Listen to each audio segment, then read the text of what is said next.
BNP কর্মীর বাড়ি থেকে ১১টি বন্দুক, ২৭টি দা ছুরি উদ্ধার। বাংলাদেশে তারা কি যুদ্ধের প্রস্তুতি নিচ্ছে বা গৃহযুদ্ধ হওয়ার যে আশঙ্কা বা গণভোটকে ঘিরে যে উত্তেজনা বিরাজ করছে রাজনৈতিক ময়দানে, তারা কি চাচ্ছেন এবং সামনে নির্বাচনকে ঘিরে কি তারা এগুলো করছেন যে বাংলাদেশে যুদ্ধ হতে পারে, সে কারণে তারা অস্ত্র মজুত করছেন। যে একজন কর্মীর বাড়ি থেকে ১১টি বন্দুক উদ্ধার করা, এটি আসলে একটি দলের জন্য কতটুকু ভয়ঙ্কর হতে পারে এবং দেশের জন্য, দেশের আইন শৃঙ্খলা রক্ষাকারী বাহিনীর জন্য কতটা ভয়ঙ্কর হতে পারে। এভাবে যেসব অস্ত্র থানা থেকে লুট হয়েছে এবং আওয়ামী লীগ নেতাকর্মীদের কাছে যেসব অবৈধ অস্ত্র ছিল, সেগুলো কিন্তু অনেক রাজনৈতিক দলের হাতে চলে গিয়েছে এবং তারা এটি কিন্তু সামনে নির্বাচনে ব্যবহার করবেন এবং নির্বাচনকে ঘিরে এবং তাদেরও ভিতরে যেসব অন্তঃকন্দলে সারা বাংলাদেশে যেসব মানুষ মারা যাচ্ছে, সেখানেও কিন্তু গোলাগুলির ঘটনা ঘটছে। এই গোলাগুলির ঘটনাগুলো কিন্তু বৈধ অস্ত্র দিয়ে হচ্ছে না। এটি প্রশাসন কেন নজরে নিচ্ছে না এবং ডক্টর ইউনূস কেন নজরে নিচ্ছে না? আমরা চট্টগ্রামের ঘটনা দেখেছি, অন্যান্য জায়গায় তারা ডাইরেক্ট গোলাগুলিতে চলে যাচ্ছেন এবং সেখানে গুলি বিনিময় হচ্ছে। সেটি কিন্তু বৈধ অস্ত্র, কোনো বৈধ অস্ত্রের মাধ্যমে হচ্ছে না, সেটা কিন্তু অবৈধ অস্ত্রের মাধ্যমেই হচ্ছে। সারা বাংলাদেশে নির্বাচনকে টার্গেট করে এখনই যদি অবৈধ অস্ত্রগুলো উদ্ধার করা না হয়, তাহলে কিন্তু বাংলাদেশে লাশের যে মিছিল বা লাশের সারি কিন্তু বাড়তে থাকবে। এটি কিন্তু প্রশাসনকে এখনই যদি খতিয়ে এবং গোয়েন্দা নজরদারি না বাড়িয়ে সব জায়গা থেকে যদি তাদেরকে এভাবে অস্ত্রগুলো উদ্ধার করা না হয়, তাহলে কিন্তু বাংলাদেশে আরেকটি নির্বাচনকে ঘিরে কিন্তু আরেকটি উত্তেজনা বা রক্তক্ষয়ী সংঘর্ষ হওয়ার সম্ভাবনা রয়েছে।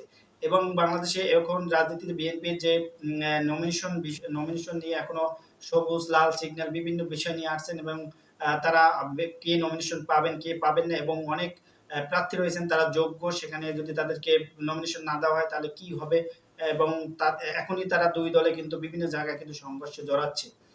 তো এখন প্রশ্ন হলো, বিএনপির এই যে কর্মীর বাসায় যে অস্ত্রগুলো কোথা থেকে আসলো? তার কর্মীর বাসায় তো আসলে থাকার কথা ছিল না, নেতার বাড়ি না পেয়ে কর্মীর বাড়ি থেকে কিভাবে গেল, তাকে কিন্তু জিজ্ঞাসাবাদের মাধ্যমে এগুলো উদ্ঘাটন করা উচিত এবং কোথা থেকে তারা সংগ্রহ করেছে, কিভাবে এই অস্ত্র তার কাছে আসলো এবং এটি কি কোন প্রক্রিয়ায় তিনি বা এনেছেন এবং কার কাছে অস্ত্র এনেছেন, এগুলো কিন্তু তাদের কাছে তাকে এই তথ্যগুলো নিয়ে কিন্তু এই অস্ত্রগুলো যদি একজন কর্মীর বাসায় থাকে তাহলে কি হতে পারে সেই এলাকাটা একবার চিন্তা করে দেখেন। ১১টি বন্দুক, এটা কিন্তু চারটিখানি বিষয় না। তারা কি তাহলে ডাকাতের কোনো সদস্য কিনা এবং তারা হয়তোবা রাতে ডাকাতি করতেন, এমনই বিষয় যে তারা ১১ জন এবং অন্যান্য যে অস্ত্র, তাতে মোটিভটা এরকমই দাঁড়ায় তারা হয়তো কোনো ডাকাতি কাজের জন্য বা অবৈধ কোনো কাজের সাথে সংশ্লিষ্ট ছিল।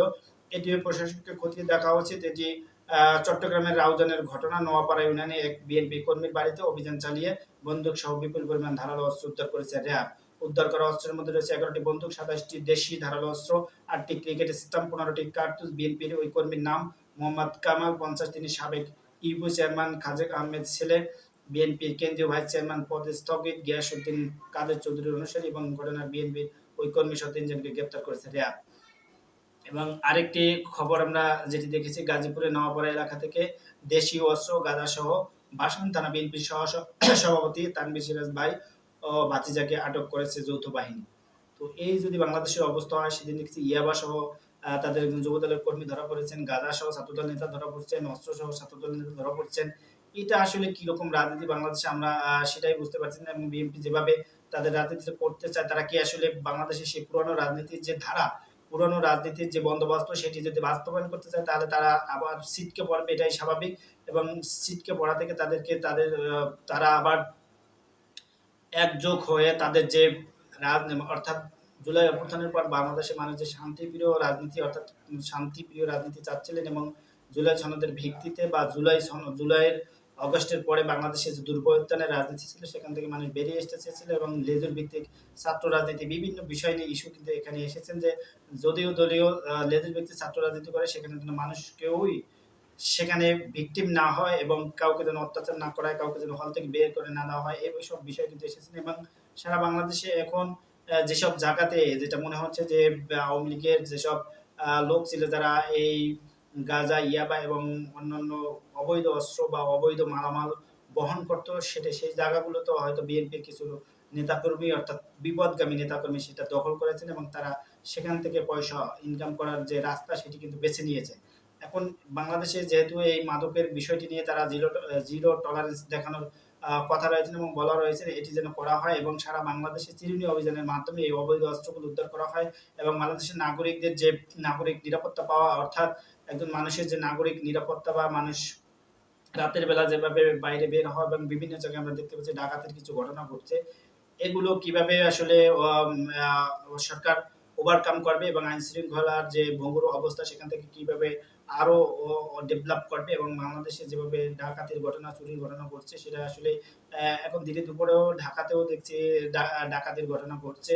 তো এগুলো সব বিষয় নিয়ে কিন্তু সরকারকে আরো কঠোর হওয়া উচিত এবং যৌথ বাহিনীকে আরো কঠোর হওয়া উচিত এবং র‍্যাব বা অন্যান্য যারা সদস্য রয়েছেন তারা এখন আসলে যেসব তাদের যে গোয়েন্দা নজরদারি সেটি আরো বাড়ানো দরকার। কারণ নির্বাচনকে ঘিরে বিদেশ থেকেও কিন্তু বা বাইরের বা পার্শ্ববর্তী দেশ থেকেও কিন্তু অস্ত্র ঢোকার যে সম্ভাবনা রয়েছে সেটিও কিন্তু উড়িয়ে দেওয়ার বিষয় না এবং এটিও সারা বাংলাদেশে হয়ে থাকে এবং নির্বাচনকে ঘিরে কিন্তু এই অবৈধ অস্ত্র যে জঞ্জালনি সেটা বাংলাদেশে হয়ে থাকে।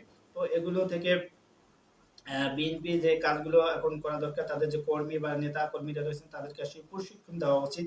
অর্থাৎ তারা যেভাবে এই অবৈধ কাজের সাথে জড়িয়ে পড়ছেন এটা করে কিন্তু দলের ভাবমূর্তি নষ্ট হচ্ছে। তিনি হয়তোবা কিছু টাকা ইনকাম করছেন বা তার সংসার চালাচ্ছেন কিন্তু আ প পরোক্ষে কিন্তু তার বিএনপি দল কিন্তু দিন শেষে যে ক্ষতিগ্রস্ত হচ্ছে। এখান থেকে নেতাকর্মীদের কর্মসংস্থানের ব্যবস্থা করা এবং কোন নেতাকর্মী যেন এই অবৈধ আয়ের উপর তার সংসার না চলে সেই ব্যবস্থা করে দেওয়া। সেটি হচ্ছে বিএনপির দায়িত্ব যে রাজনীতি করলে সেখান থেকে পয়সা ইনকাম করে তার সংসার চালানো।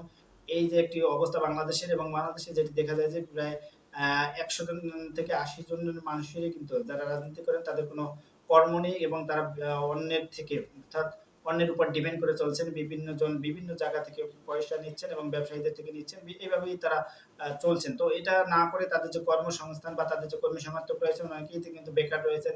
তারা বিভিন্ন হাটঘাট মাঠে কিন্তু তাদেরকে দায়িত্ব দেওয়া হয়। সেটা না করে তাদের যে কর্মসংস্থানের ব্যবস্থা করে দেওয়া এবং বৈধ উপায়ে যে হাট বাজারের যে ইজারা রয়েছে সেটা নেওয়া আসলে বৈধ এবং সেটা আ প্রপার যে সরকার যে টাকাটা পাওয়ার কথা সেই ডাকের মাধ্যমে সেটি নিয়ে তাদের কর্মীদের আসলে এস্টাবলিশ করা উচিত। এটি আমি মনে করছি। কিন্তু এই যে কালচার বাংলাদেশের যে রাজনৈতিক কালচার যে তার যে কর্মসংস্থানটা বিভিন্ন জায়গা থেকে দোকানপাট বা ফুটপাতের যেসব খুচরা দোকান রয়েছে সেখান থেকে চাঁদা তুলবে বা বিভিন্ন জায়গা থেকে মানুষকে আ অবৈধভাবে টাকা নেবে সেটা থেকে কিভাবে ওভারকাম করে বা তাদেরকে কর্মসংস্থানের মাধ্যমে এই রাজনীতিতে আসা উচিত এবং কাউকে যেন বেকার না থেকে রাজনীতি না করার অনুরোধ তাদের আসলে করা উচিত।